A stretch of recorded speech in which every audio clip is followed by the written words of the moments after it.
Good morning everybody. It's Saturday the 1st of June and it's a beautiful morning here.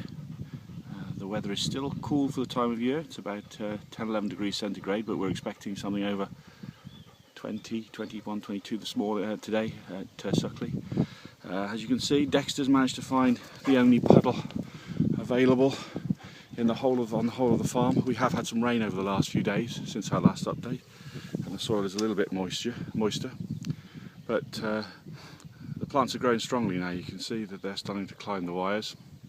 But there has been quite a few strong winds as well. And if you look on the bines here, on the strings, you can see the way they've got these little hooks in there where they've sort of floated off the wires, off the strings, and then found their way back up onto the strings after the wind has calmed down. This is quite a problem. We don't want too much wind at this time of year. So you see these plants going off track, off piste as it were, and you can see one there. That one's going to have to try and find its way back onto that string again. Just all makes it a little bit more difficult for the plant to get to the top.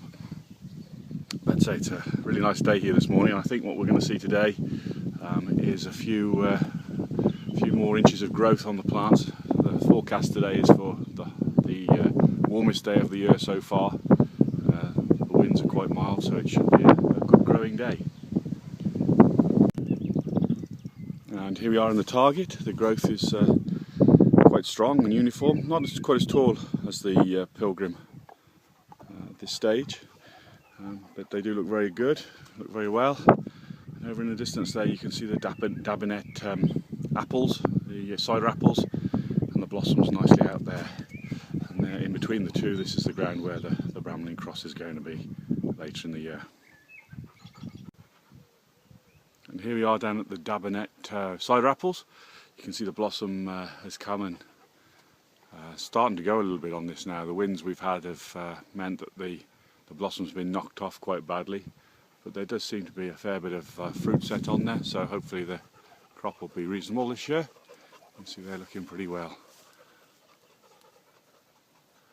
And just across from the Dabinet, the Goldings hops, and you can see these also look well. Very few signs of pests or disease. They're not quite as strong as the Target or the Pilgrim at this stage, but say these plants have only been in the ground a couple of years, so they're still establishing themselves a little bit. And this is about probably a little bit behind still on the crop. You'd expect these to be at least halfway up at this time of year normally, 1st of June. But they're still growing well, and there's plenty of potential there. Hopefully this nice warm day predicted today, forecasted today, will be giving them some cause for shooting up those strings.